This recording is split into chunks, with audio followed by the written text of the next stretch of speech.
Yaa nagaa keessanii maatiiwwan chaanala keenya bakka jirtan maratti nagaan koo isin akka qabu har'as immoo appii ajaa'ibaa kan Android lamaan isaatiin walitti deebineetu jirra. Appiiwwan kana akka jaalattan shakkii tokko hin qabu. Appiin inni tokkoffaan suura dur isin jalaa bade deebisuudha jechuudha. Appiin inni lammaffaan immoo waan ajaa'ibaatiin inni himamu jechuudha. Hanga dhumaatti daawwachuun icciitii appii lammaffaas immoo ilaalaan isiniin jedha. Gara barnootaatti tun deebiin dura immoo kan YouTube channel keenyaaf faaraa taatan subscribe gochuun gara maatii keenyatti dabalamuu hin dagatina. Mallattoo bukkeetti dhuftu tuquudhaan ol kan jedhu kaawwadhaan isiniin jedha. Kana gootanii kennaan viidiyoon nuti asii galakkifnu yeroo hundaa isin qaqqabaa jechuudha. Viidiyoo kana immoo laayikii tuquutiin eegallaa. Amma gara viidiyoo keenyaatti. Tolega appiin keenya inni jalqabaa Recycle Master jedha.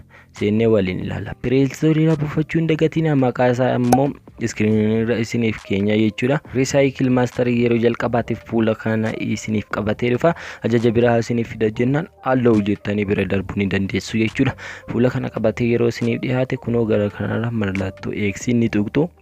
Kanaan booda gara salamaffaatti ni darbitu jechuudha. Asirraa start to use kan jedhu kanarra ni tuqxu jechuudha. Tiriinaa kan jedhu kanarra si'a tokkoof ni tuttu jechuudha. Kunoo haala ajaa'ibaa ta'e immoo kanattiin turiinaaf deebisaa jechuudha.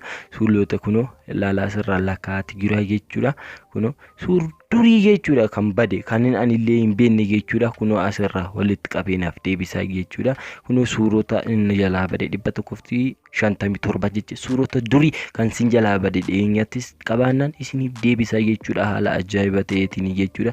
Suurota ajaa'ibaa delete gootan suuronni kun hundi isaanii ani hin qabu jechuudha bilbila irraati. Suurota babbadaniidha jechuudha. Amma fakkeenyaaf kunoo suura kana delete godheetan ture jechuudha. Suuricha deebifachuu barbaadan irra ni tuttu jechuudha. Irra tuttaniin booda kunoo recover to gallery kan jedhu kanarra si'a tokkoof ni tuttu. Gara gaalarii keessanitti isiniif deebi'a jechuudha. MBC kan jedhu kanas delete godheetan ture jechuudha. Recover to gallery kan jedhu kanas si'a tokko nan tuqa gara gaalarii kootti naaf deebi'a jechuudha. Kanaan duubatti deebi'een isinitti agarsiisa.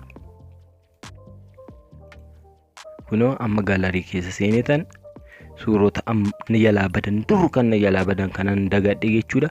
Kunoo haala ajaa'ibaa ta'eetiin MB series naa deebisee jira. Kunoo suura maksiiman keessa immoo kanan delete godhee ture naaf deebiseetu jira jechuudha. Qulqullinni isaa otoo hin hir'isiin jechuudha.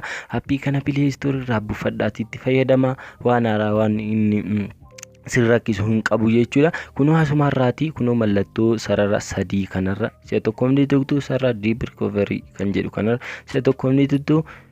Kunoo suurota asirraa isiniif lakkaa jecha 1,000 an ta'eedha jechuudha. Suuronni as keessa jiranii kan badanii immoo amma kana jechuudha. Kunoo asirraa kaataagoriidhaan yookaan gareedhaan qoodee isiniif ka'a jechuudha. Asirraa kunoo amma fakkeenyaaf all hunda isaa image suurota qofa suuronni qofa 156 kan na jalaa badanii jechuudha. Kanaan nan irraanfadhe viidiyoo hin qabu duwwaadha zeeroodha naan jedha. Kunoo audios kunoo audio tokkoon qaba jechuudha. Ishii kunoo asumarra right irra tuqxanii kunoo recover to gallery kan jedhu qofa tuquutiin deebifachuu ni dandeessu jechuudha. Appii kana akka jaalattan shakkii tokkoyyuu hin qabu. Appii kana immoo Play Store irraa buufattanii itti gargaaramuu hin dagatinaan isiniin jedha.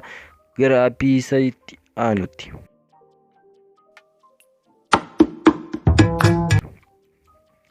Tolega icciitiidha kan jedhe appiin inni itti aanu flash alert on call kan jedhudha. Play Store irraa buufachuun daggatina maqaa isaa screen irra isiniif keenya. Appiin kun kan isin gargaaru yeroo bilbilli keessan bilbilamu ifa akka kennuufi jechuudha. Amma fakkeenyaaf ijoolleetti kennitanii isaa ta'uu oddoo ta'e keessanii silent irras tasa keessaniitu bilbilli keessan baduu danda'a. Yeroo inni badu silent irra faa jira taanaan jedha malee yookaan immoo achumatti gadi jedhee waama malee isin dhageessisu jechuudha. Isin immoo kanaaf immoo bilbila barbaadanii argachuun hin ulfaata jechuudha.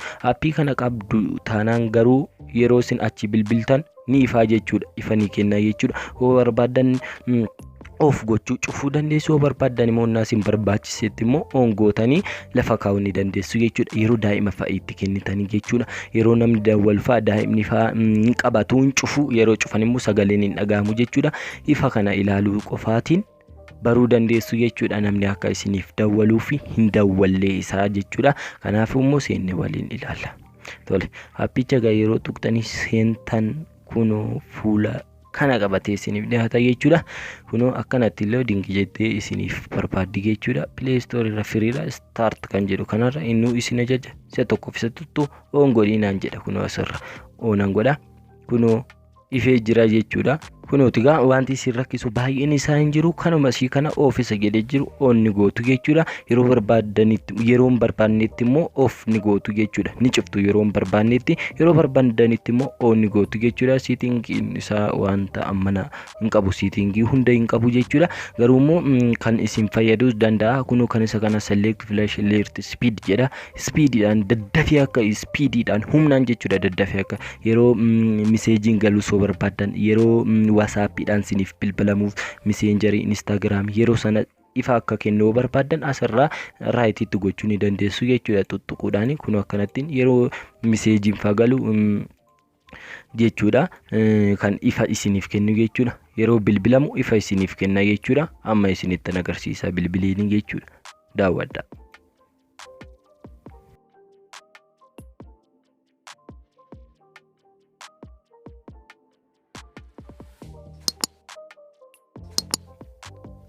Kunooti akkuma isin argaa jirtan bifa ajaa'ibaa ta'eetiin ifa ni kenna jechuudha. Kunoo asirraa mirkaneeffachuun ni danda'ama. Kunoo yeroo namni isiniif bilbilu akkanattiin ifa ni kenna jechuudha. Akkanattiin beekuu ni dandeessu, itti fayyadamaan isiniin jedha. Akka laaltanidha, akka isinitti tolee abdii guutuun qaba. Akka mirkaneeffattanis asuma waan nama shakkisiisu hin qabu jechuudha.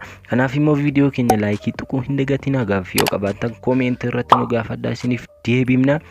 Guys viidiyoon keenya irraa kana fakkaatti. Next viidiyoo biraatiin hanga walitti deebinutti nagaa naaf ta'a.